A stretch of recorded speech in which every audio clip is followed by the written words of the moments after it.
Welcome to Open Up to Listen, the podcast for real stories, raw perspectives, and unfiltered conversations. We push past the surface to challenge what we know and truly listen. So let's get into it right now.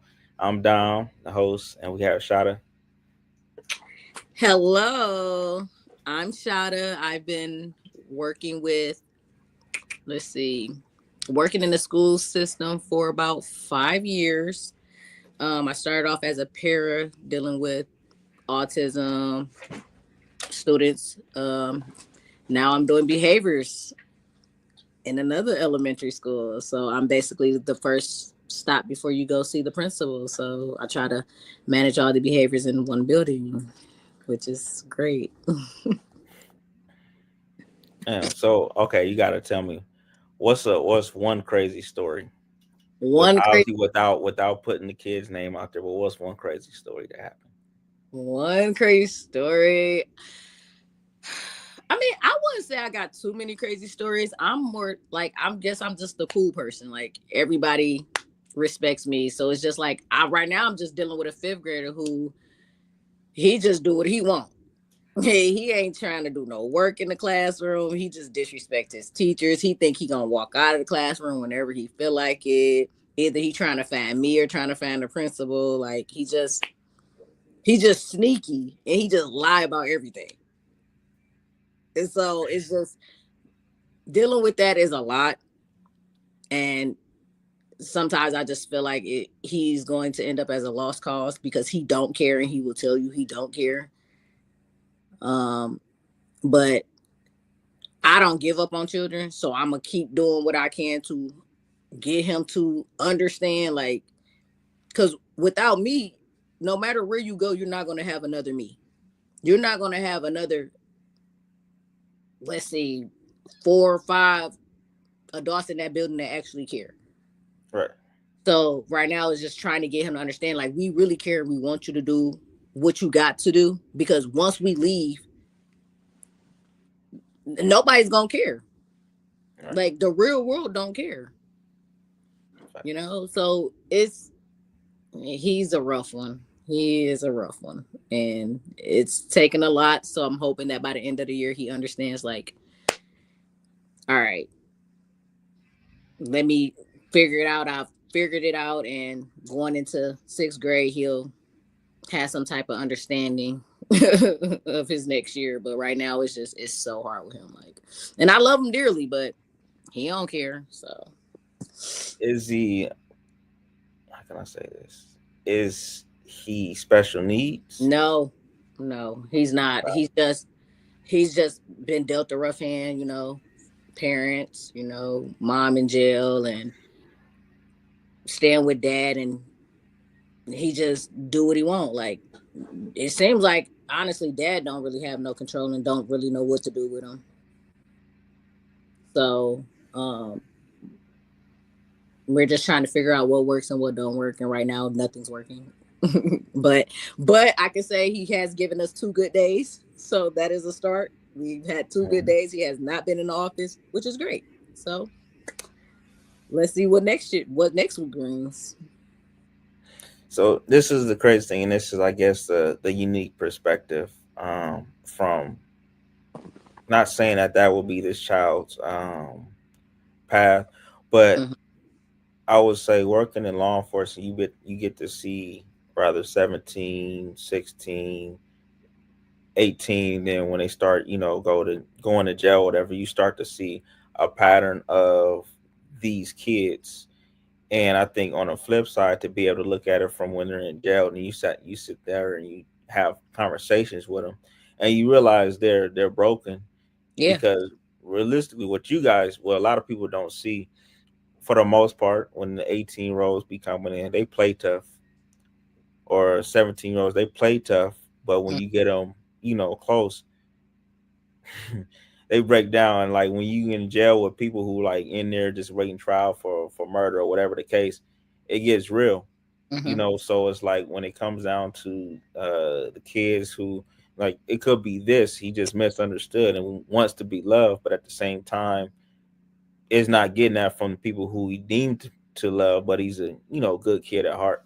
So from what you're saying, that's kind of what it sounds like. But that's I'm giving you the perspective of when everything fails and down the road, that's where they end up, and Yeah. then it's like at that point it's kind of too late. Yeah. That's the cards that you were dealt. So, Mm-hmm. but Yep. getting into that, when it comes to discipline in the classroom, do you think teachers have lost their ability to properly discipline students, due to the modern parenting and the adjusted school policies now and compared to, what it was back then? Yes, for sure. I feel like between the district and the state, they're changing stuff every school year. So it's hard for us as teachers to figure out what consistently will work and what's not going to work. It's hard to keep parents on the same page as a teacher when things are changing. So, like with my role, is basically I'm trying to figure out what is working with the child and what is not going to work. But if you keep on switching up things every week or every year, we're never going to figure out what works. Like parents, I have built relationships throughout the school with so many students, so I can be myself and say whatever I'm going to say Mm. without the student being upset or getting their feelings hurt, because I personally don't care about your feelings, because if you have to come see me, it's because you did some stuff that you shouldn't have been doing. But I Right. also feel like if you can respect me, there is no reason why you're not respecting your teachers and other staff in my building. You know right from wrong. I don't play none of those games with no students. I don't care if you black, white, Mexican. I'm not playing. Everybody's gonna get the same treatment if you have to come see me. Because what landed you here in the first place? But student is my thing is I feel like teachers are scared of the backlash from parents when I don't care. You have to, at the end of the day, this is your child. We have this kids for 8 hours. 8 hours. I'm pretty sure what these parents are seeing, what's happening at school, the parents are seeing at home. And Right. one thing that makes me mad is when parents say they don't do that at home. They do that at home. They doing that at home. They not just coming to school acting a fool. They are definitely doing that stuff at home, and y'all are letting it go. Okay. Like I that. okay. Let me play devil's advocate. Mm-hmm. So, like how you explain that. So, what if that's not the case? What if they really don't do that from home, but when they're going to school, they're picking up these different habits from different kids that they're hanging around with? Because I will say, I think nowadays even more so, you can be strict and you could be a person that is pushing something for Mm-hmm. something to work, whether it's discipline, whether it's making sure you stay on your homework. But if they're missing, they're going to school. One, bullying could be a factor. Two, they Mm-hmm. want to fit in, Mm-hmm. so they're start changing their behavior. Yes, I know when I get home, I know mom and dad, brother, sister, whatever is going to be them. I know I have to clean up and I have to do X, Y, Z. But when it comes to me coming into this situation where I'm here for 8 hours, like you said, Mm-hmm. I have to make friends. I don't have friends. So then they start to act out because of Mm-hmm. whatever they see. So I think in that case, obviously it's not a lot of, I know a lot of cases where it's like, they doing it at home or they're doing it at home and you're not paying attention to them. But Mm-hmm. I'm saying for that other half to where they are being taught right, but then when they go to school, because of the willingness and need to fit in at that school, they start doing things that's not of their character. Mm-hmm. And that's where you come up with plans for the stuff like that, for kids like that. Because if you come to school and you showing out, like now, we have plenty of kids that come to school and show out. That plenty of kids that don't have friends, but they want friends. So now Mhm. we have to teach them this is how you make a friend. Because a lot of kids don't have that social aspect.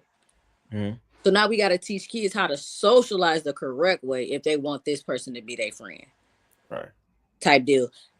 Acting out is not going to get you nowhere but in trouble. You don't have to act out because you want to be popular and want to be this class clown because you think everybody's going to like you. That's I'm trying to teach students that now. That's one thing that's hard because they act out because they like that attention. Mm-hmm. So now trying to basically get them not to act out, it's kind of hard. But that's where the parent comes in, because now let's call the parent. Let's see how your mom or dad feel about you acting out in school because you want attention. Mm-hmm. Let's get your parent up here to sit in this class with you, and let's see how that makes you feel. But a lot of parents aren't holding their kids accountable either. We can try to get parents up here, try to call parents about what's happening in school. They not returning phone calls or emails. They not trying to come up to talk to nobody. So then we're at a standstill. Like, how do you work with a child if the parent is not trying to work with us? But okay, in all fairness, I want to play devil's advocate again. Mm-hmm. Let's just say like how you care as a teacher. Mm-hmm. Not everyone cares that way, and I can speak for myself. It'll be certain teachers, kind of going back to what you said. It wasn't to that extent, but it was like it'll be certain teachers that I would, maybe act out with, and some teachers I wouldn't, because of one, how they treated me, and two, like the rapport that will be built. It's like you Yeah, can tell, like as kids, we can tell when someone cares and when someone don't. that's true. So it's like if you're not caring about my academics, or all you doing is you're just pointing out me, but I'm looking at other people that you are kind of singling out and you're giving special treatment to, I'm gonna be like, well, forget that class. You know what I'm saying? Because you gotta think kids at that age, they want attention. Mm-hmm. Mm-hmm. So it's like in that situation, I could see a kid kind of like, well, I like going to Miss Shada. I like going to S because I don't like going there because they either singling me out, or I always get in trouble, but then I'll see another kid do the same thing I do and they don't get in trouble. Yeah. We can't treat kids like adults, like they know. They genuinely be trying to figure it out on the fly. Mm-hmm. And that's even eliminating the situation they got going at home, because sometimes going to school for some of these kids is an escape from what they got to deal with at home. Yep. So it's just a lot of barriers, and which lead me to somewhat of a simple a question along the lines. But do you think, obviously there's parents who are there for the kids, just giving them time, but for the parents who's not necessarily giving their kids that much time, do you think that teachers are now the parents for some instances? Yeah, because I feel like if a lot of kids who aren't getting that at home, they look for that in the teacher. Mm-hmm. And then you have kids who, like me, my mom, when I moved here, I was looking for that mom because I was in high school and I just was trying to figure stuff out because I've been moved around. My teacher became my mom. She the one that took me in. She the one that was teaching me stuff and getting me the things that I needed. At that moment, that's what I was looking for, and she became that. So we do have students who are not getting that at home, and they're coming to school, and that's what they need. And you got teachers who show that. Like, all my kids know that I love them dearly. Like, they can hang out with me. You need a break, I'm there. They can talk to me about anything. That's just me. It's always been me, because I know for a fact that a lot of kids are going through so much at home, and coming to school is an escape for them. So no, I'm not here to cuss you out, or I'm going to tell you how proud I am of the things that you are doing, and we are going to talk about the things that I need you to get done and do. But I don't lead with, you're doing this and this and this, and everything you're doing is wrong, and you're this bad kid and all this and this. I don't believe kids are bad or anything. You just have not been shown what you need to be shown. You don't have that person that's going to talk or give you that positivity that you need. That's how I look at it. Okay. So when it comes to, how can I say this? So let's just say nature versus nurture. Do you feel, we're speaking on just adoption and kids that are adopted? Do you feel your biological roots or family that raised you has had shaped your identity through adoption? Yes. Me being adopted, it started off rough because I wasn't told that I was adopted, which granted, I was little. I was like 2. But I was also a drug baby, so I don't remember any of that even being talked about. Mm. So I was from as young as I can remember, I was angry. I was just angry and always upset and always in fights and just disrespecting my mom. Like, but it was something that I was going through but I didn't know at the time what it was. Mm. Like my sisters used to say I was adopted and make fun of me, but I didn't believe it because that's not something that we talked about in my house. Mm. So then when I got to high school, it all came out and I was like, so now I'm starting to put pieces together of this is where my anger came from.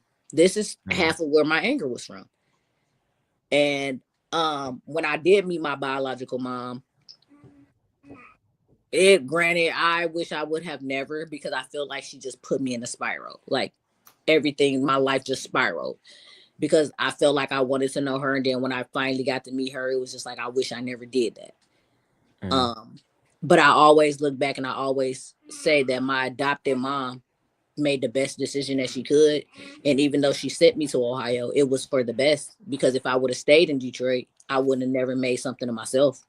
And I would have reverted back to my biological family, like being like them. Mm.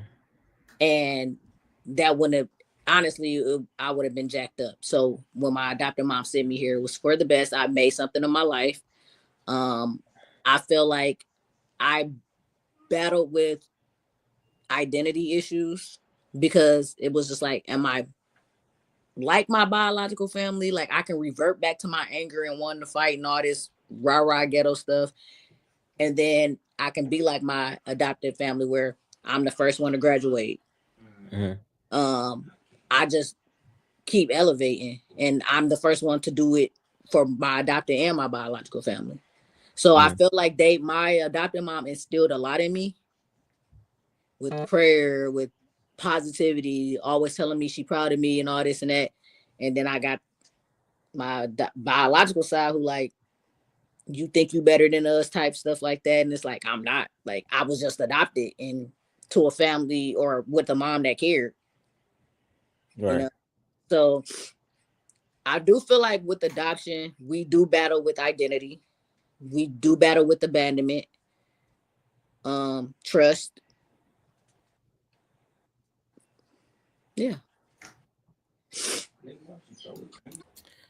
So going into the adoption trauma, uh, would you think that a separation from both parents inherently like a form of trauma, even in the best circumstance, kind of like you alluded to?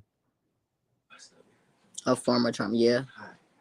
Um, I that's where the whole battling identity, my trust issues came in from. Because once I was adopted and my mom sent me here, it was to stay with my sisters. But my sisters were more so trying to be a mom. And at that point in high school, it was just like, dang, I need somebody I could talk to like about high school, you know, trying to fit in and just kicking it, you know. I was sheltered. And so I I had a lot of trust issues with who loved me and who didn't. I would try to run from all that. Um, which is because of trauma. Like I was abandoned. I always felt abandoned. I didn't know who loved me for real. And people who I thought loved me always did me dirty. Um, so it's definitely a form of trauma. Trauma definitely has shaped my life for sure.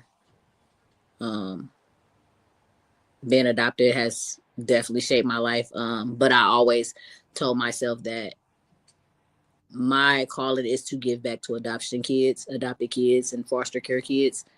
Mm. Because of I was blessed to get adopted, and not a lot of people are blessed to get adopted.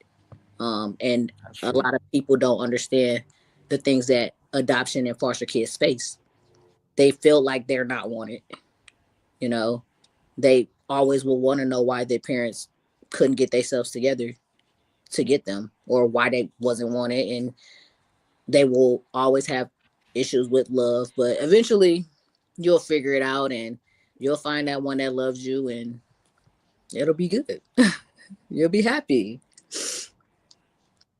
But it's definitely a struggle, and I Mhm. definitely do have my days.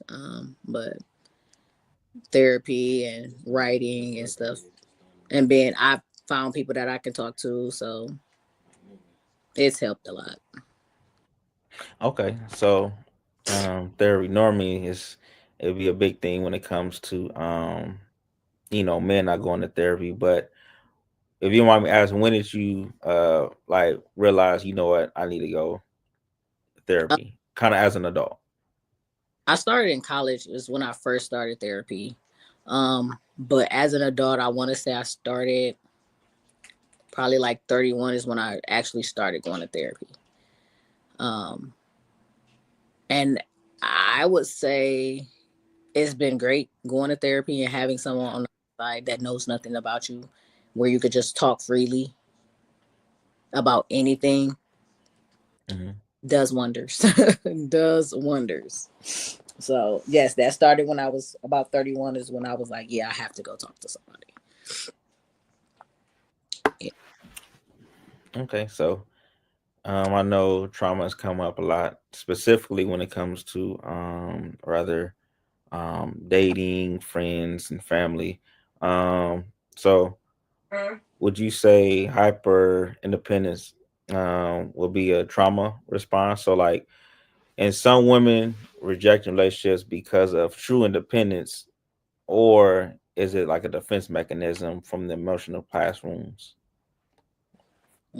I want to say both because I am very independent and I would do anything and everything on my own. But that's how I was raised. Like I didn't really have too many people that was gonna bail me out of stuff or that was gonna help me. I had to figure it out on my own. Like I've always Mm, figured it out.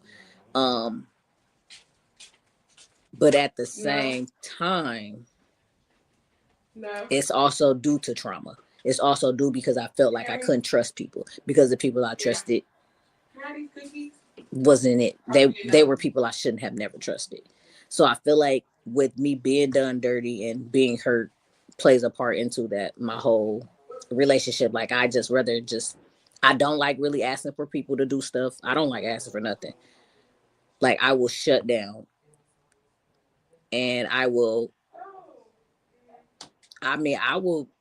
I'm figured out one way or another. Like it's just I don't know. I'm very independent, but I think my trauma is the reason why I'm so independent. So when okay, I'm in a good. relationship, it gets hard because it's like I should be able to ask you to do stuff, but I'd rather not because of how much backlash I've had from asking questions or asking people to do stuff.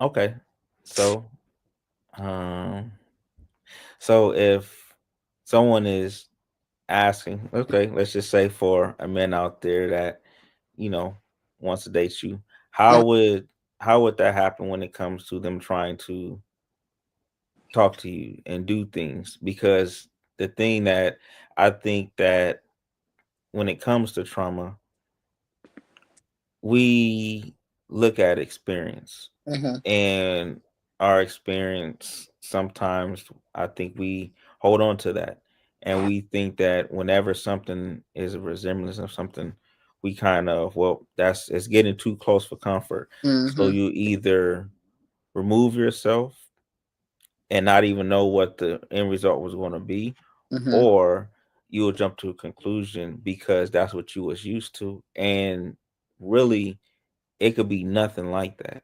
mhm, And I think that in relationship wise, that could be kind of messed up for the person, because it's like, if I'm not this person, yes, if it comes sometimes remind you of something, but that's not who I am, it can somewhat get misguided, and then now you could have just potentially, for example, missed out on a blessing, because of your experience or your trauma. And that's for male and female. So it's like we have to try to find a way to find a common balance and realize the person that's in front of us is not the person that we've been with, or the things that hurt us, that doesn't mean this person in front of us is going to hurt us. And it sucks because it's like giving that person a benefit of doubt and really a clean slate, but it's a part of being vulnerable. And I don't think a lot of us don't want to be vulnerable because we know what it felt like when we was hurt. Yeah. And then that's where it starts to become, a fine balance between, okay, do I go forward with this person to, see what's going to happen, or I'm just going to retreat and I'm going to move on and not even know what it could have been because I didn't give that person a fair chance based off of my past experience. Right. I personally feel like I'm more of a communicator. So like if I see myself reverting back to something that I have PTSD from, I talk about it. Like I don't mind talking about it. If I let you in on something and you turn around and do the same exact stuff that I have already had a conversation about, that makes me run. That makes me just, all right, I can't do it because we've already talked about it. And it's only so many times that I can talk about certain stuff to where you should, as a man, pick up on, okay, this is something she don't like, so I shouldn't do this. But if you continuously do something that I don't like, there's no point of us even continuing because you're gonna keep doing it, and I don't want to keep having that conversation.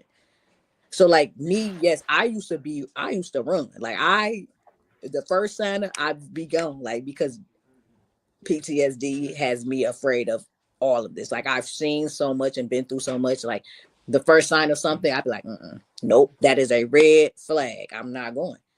But I've also tried to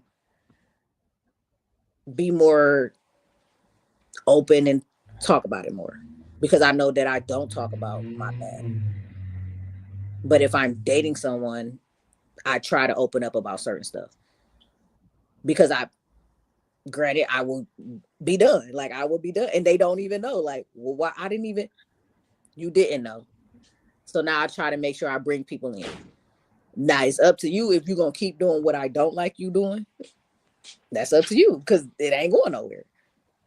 Okay, so let's see. And this is off topic. Go ahead. But let's just say, okay, for example, if you could think of one, give an example as far as, because I think that, give an example when it comes to you communicating. And I'm asking because I think that a lot of times men and women, we communicate differently. How we receive communication be completely different than how you would say or how you would mean it, I think because we don't think. Hmm? I think I'm just more open. Like I will talk about any and everything. Okay. If there is something that you did that I don't like, I'm gonna be upset. Like I used to have a hard time with being like, I don't like that. I didn't like that you just did or said that.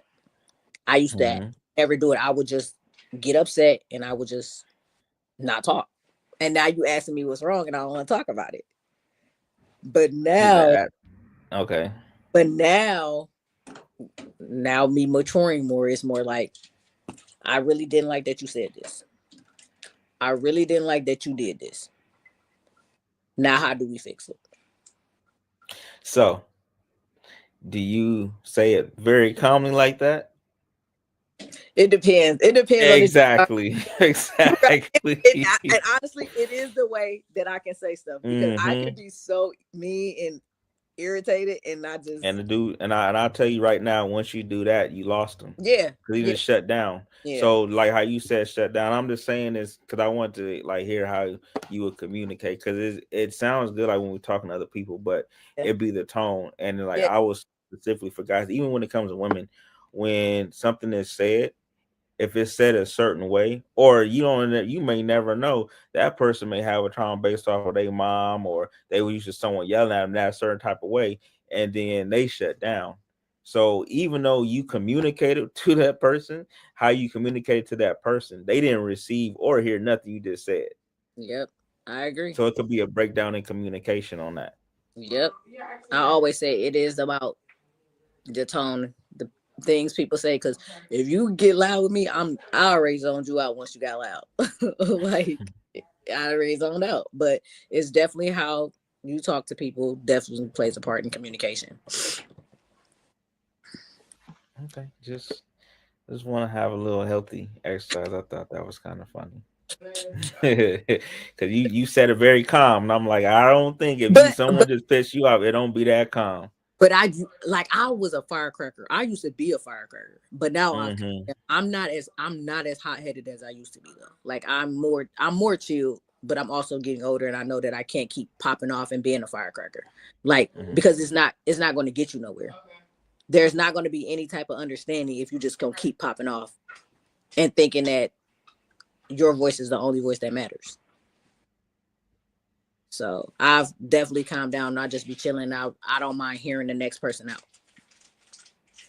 So And I'll say this, and this for both men and females. I think the biggest thing is understanding there's two perspectives, mhm. and a lot of times we may, let's just say, we get into disagreement, and in that disagreement, if one person only sees one side and the other person don't see the other side, or it's not even okay, let's agree to disagree, there will never be a common, ground in any relationship because you only see your side. You can't have the empathy say, well, let me just look at that from this perspective. Okay, when I said this make this person feel this way. Okay, cool. So I was the root cause, granted, and it takes a lot because even though that person may have did something wrong, we have to understand, okay, well, by me doing this is what caused it. Yeah. Okay, how can I do this? Am I willing to work through this? If not, then okay, cool. But if I'm willing to work through this, okay, I gotta accept what I did. And that's where, in a sense, the emotional intelligence will kind of come in because you're able to recognize that, okay, I said this was wrong. This is how she felt. Okay, cool. I'm going to explain how I felt, and that will be up to that person if they're able to receive, how you felt. So it's like they both have to be emotionally intelligent. And it's funny because women be on social media. I want an emotionally intelligent guy, but at the end of the day, they could be emotionally intelligent. But if you're not emotionally intelligent, you won't even receive it Yeah. because emotional intelligence doesn't come in the good. There Yeah. are some goods that you can express yourself. Okay, cool. But I think the emotional intelligence come in that bad when you do have your ups and downs that you can be able to communicate that, hey, this was wrong, I was wrong, and be able to say I was out of pocket or you was out of pocket, and accept your take accountability for your actions. It's that mature Hmm. and listening to understand. Yeah, People not don't just listen. hearing. Yeah, people don't listen. They hear you, but they not. Are you They're really? not listening. Yeah. And I think, and that's where when you had said the communication, when you may mention something, like you may say something, you communicate it, but that person didn't hear what you just Yeah, said because they focus on what you just said. So now they're on 10 and you're on 10. So really there's no common ground or no communication. yeah, I agree. Okay, so when it comes to this, when we was mentioning social media, so social media versus reality, do you think constantly seeing perfect relationships online contribute to depression and anxiety about one's own love life? Yes, yes.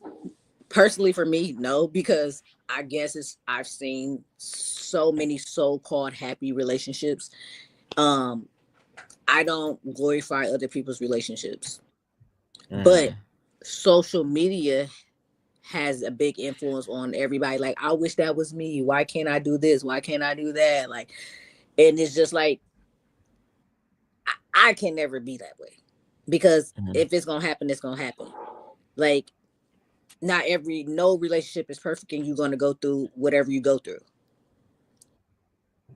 Is how are you willing to stay in it, or you're just gonna bounce because it's hard. But with social media, everybody thinks everything on social media is real, and I don't know. I feel like social media has definitely messed up our lives. Because I feel like things were much more easier and simple without social media. And now everything is about social media. So now I, everyone is wishing that their life was this certain type of life because of social media. Is how I look at it. Um, I agree halfway. I think social media has its perks, and I think it has a downside to it. And I Mm, think the downside is more so subjective based off of the person and how you're perceiving it.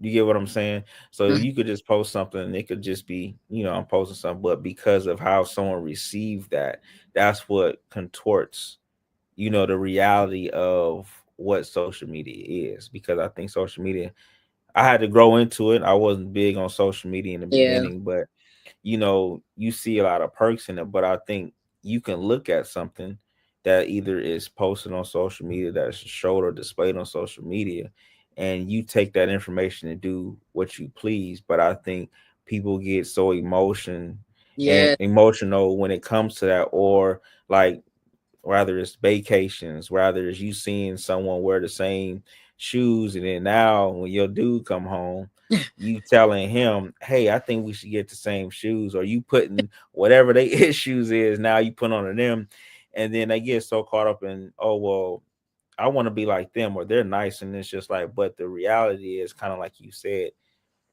it's not real life. Reels, that's exactly what it is. It's not it's social media. for. Yeah, and then on top of that, when it comes to the social media, all it is highlights. You don't see the people that people are trying to be like.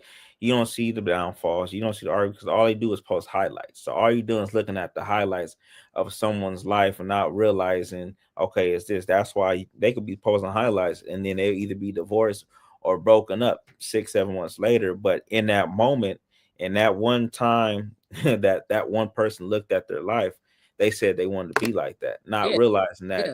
they're either not good or they want to bring and get in a divorce.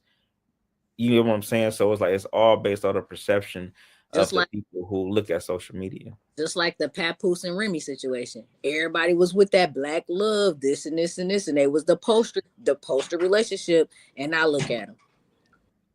Not everybody mad, but y'all was glorifying them at one point. They was the poster Hmm. poster couple. Then that just Yeah. now it's not. Like it's so this whole glorifying all this relationship stuff, it just was social media. It's social media. Like we didn't do that, but now social media is here and that's all we see. So Hmm.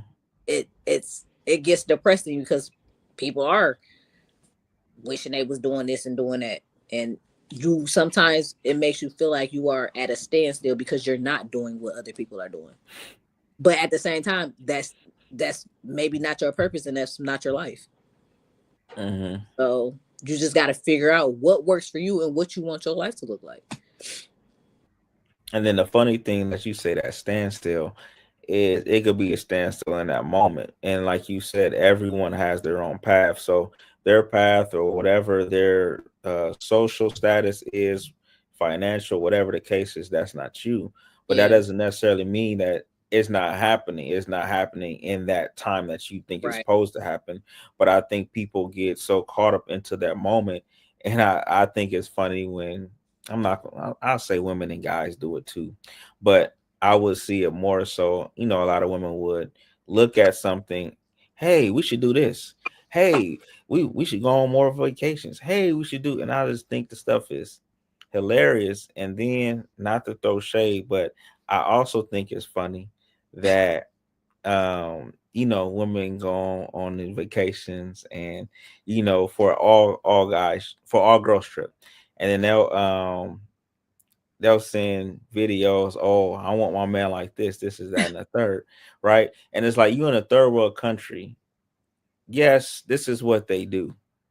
You know what I'm saying? So it's like, you want a man that's, bro, you could have someone that's broke in the United States, and they actually be able to pay. So I just be looking at certain things. When you think of it logically, it's just like, this is terrible. It's just terrible, just how we think about things, and it's just like, it's not even, it's not even realistic, Yeah. But have your man give you massage with oil and all that other stuff. You can do that. It's all about what you make it. But I think we, like you said, when it comes to social media, we want to look and glorify what we see instead of make it a reality for ourselves. Mm-hmm.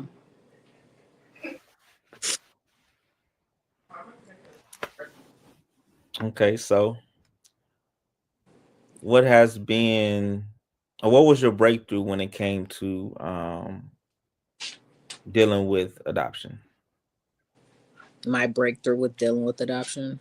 Yeah, so when did you know, like, okay, I officially found a place that I can call home where I feel loved by the people, and I'm going to stop fighting or putting up a fight with the people who are showing me that they love me in comparison to wanting to be loved? Because that's all you fight for. You just fighting for wanting to be loved because you felt unloved. I honestly think I'm always fighting to be loved. Um, I don't 100% feel like that I've got to that point of, all right, I'm done fighting. Like, it is what it is. I don't think I've got there. I do know that the people who are surrounding me love me for a fact. I Hmm. understand that. But I also feel like I've always thought people love me, and I don't, their actions show different. Especially when it comes to family. Like, I'm not talking to like, and that's sick.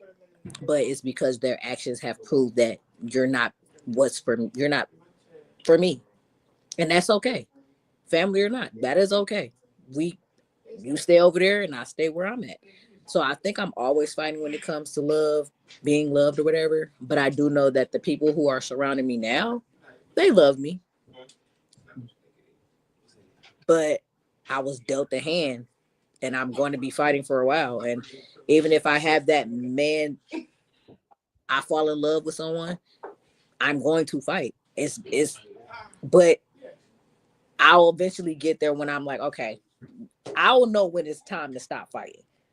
If that makes sense. Like, with that person, I will know that. Like, all right, ain't no more running. You can't run no more because he ain't did nothing. We are able to talk about everything, be open with one another. Ain't no running. Ain't no more running. But right now, I still feel like sometimes I'm putting up a fight because I get scared. Because my first instinct is this person's gonna hurt me. Okay, So so with that, do you think that can become frustrating for the person that you're yeah, talking of to? course, 100%, 100%. But if that person is for me, Hmm. we're going to be able to discuss stuff. We're going to be able to talk about a lot. We're going to be able to get deeper into certain things to where I'm like, all right, I can chill out. But in the beginning, oh no, it's definitely hard in the beginning. It's definitely hard. I definitely have walls up. Yeah, and that's fair. I think we all should, because all those walls are there to, protect ourselves from getting hurt. I will say, um, I'll just speak for self. I think for me, as I got older and started to realize, my value, whatever. When it comes to being vulnerable, if I choose to be vulnerable, I choose to. If I choose to have walls up, I choose to have walls up. But at the end of the day, it's just like, either way, I'm gonna be okay, and that's just the way I look at it. Yeah. So when it comes to someone hurting me, if you really be honest, you was hurt because you kind of allowed it. Yeah. You get Yeah. what I'm saying? Because someone can do something that can make you feel hurt, but you have to feel hurt. So it's not more so, you know, them doing the damage, is you allowing yourself to feel that hurt. So Makes sense. I like that. I like how you put that. yeah. So any other when it comes to schooling, like what has been during your journey as doing like behavior, what has been um the most satisfying? Being able to pull out things that other people can't. Like, just knowing that kids are comfortable with me and coming to talk to me and open up to me about stuff because I'm going to listen, not necessarily give them feedback if they not asking for it. I sit and listen.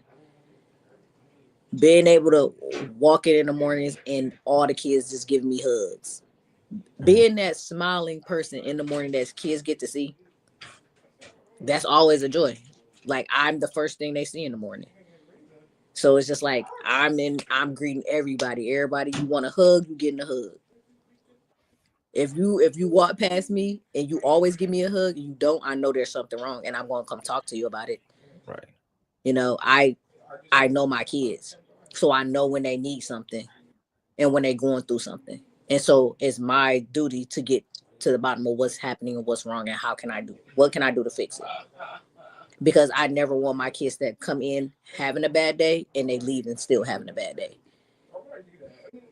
So I feel like that is my highlight of my day is just being there for my kids in the morning and me being the first face they see and trying to make sure they have a good day. Because you never know which one is going through what and what happened to them the night before. So I try to make sure that all my children have a great day and we start off on a great note. Well, okay, so with that, because I think that's awesome, and then like the fact that you do it, it shows like your passion and your attention. Yeah. Because I think that, well, just be honest, what a lot of people feel nowadays is, and we know it's not all, but it sounds like it's more percentage wise than not of teachers who just go there just to get a check, you Yep. know, and don't necessarily care about the kids or intentional about the kids like that. And then you would see based off of kids with certain teachers because they light up about certain teachers, Hmm. you know. So it's like the fact that you do it, I will say the teacher profession is very much so a thankless job. And I think a lot of times that, you know, you will be put in a position where you have to be a parent because unfortunately for some of those kids the parents aren't actually being a parent. You get what I'm saying? So it's it's very commendable, you know, the things that you do. But I think what points out to you, and I'm giving your flowers, is the intention you put on it for you to recognize, okay, he normally comes in, he normally give me a hug, he's normally smiling. Now he's not. There's a change of behavior. Now I'm going to talk to him, and then you'll never know what you just did to help that kid out because that kid could have been holding on, and if they parent probably don't even see that in their face and you do, it shows that kid that you care. So that goes a long way. And I think, like I said, it's a thankless job, but those are the little things that people won't really understand or realize when it comes to kids. And people do it. I mean, even like just people, Yeah. homeless people, you never know. Hey, how you doing? Just saying, hey, how you doing? And they ain't been talked to all day. It could go a long way for them. So I think it's, you know, for kids, it's just, you know, give you your flowers. I think that's amazing that you are intentional when it comes to that. Yeah. These kids are my heart. Regardless, kids in general are my heart. And I just want to see them just thrive. Like, because Mm. kids are smart. So they got all the opportunity to be the best that they can be. And so it is up to me every day to instill that in them to make sure that they be the best that they can be because I know they can do it.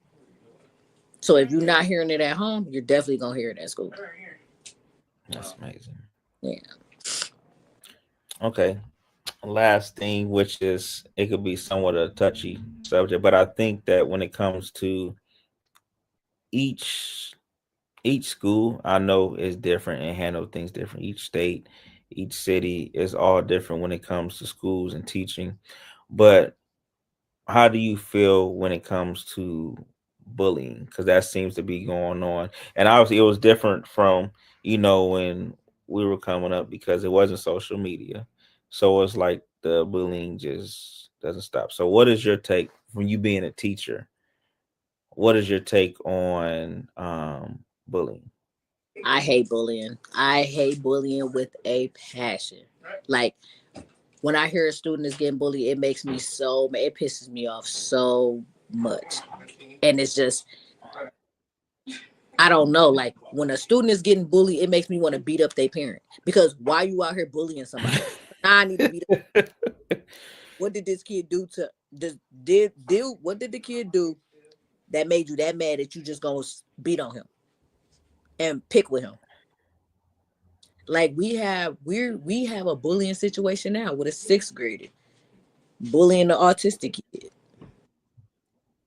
It makes me so mad because now it's just like, all right, so since you want to be a bully, now that parent needs to take control. Go ahead and call the police. Go ahead and press charges. Because the only way it's gonna stop is if the parents take charge against the other person. Okay, so what is the policies or what is the things that the teachers are to do in that situation? Because I know at some point it's like your hands are somewhat tied of what you guys could do, but what can you do within your legal right when it comes to With bullying? us, it's more so we have everything has to be documented into a system. Everything gets documented. If it's hands on, you automatically getting suspended.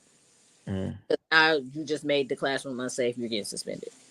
mhm, If it's happening outside of school, then that's up to the parent to take control and call the police. The mhm. the police can get involved in the school system too, but that's up to the parent if they want that to happen.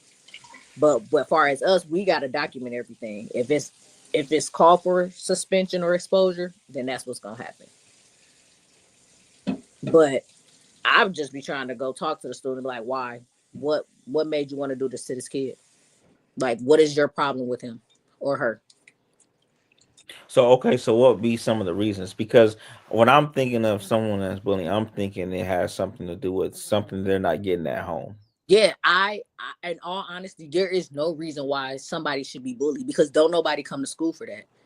Mm, You should not be bullying. You're clearly lacking something within yourself, which is making you act out with other students. mm, I really feel like it is identity. It's love. It's lack of attention.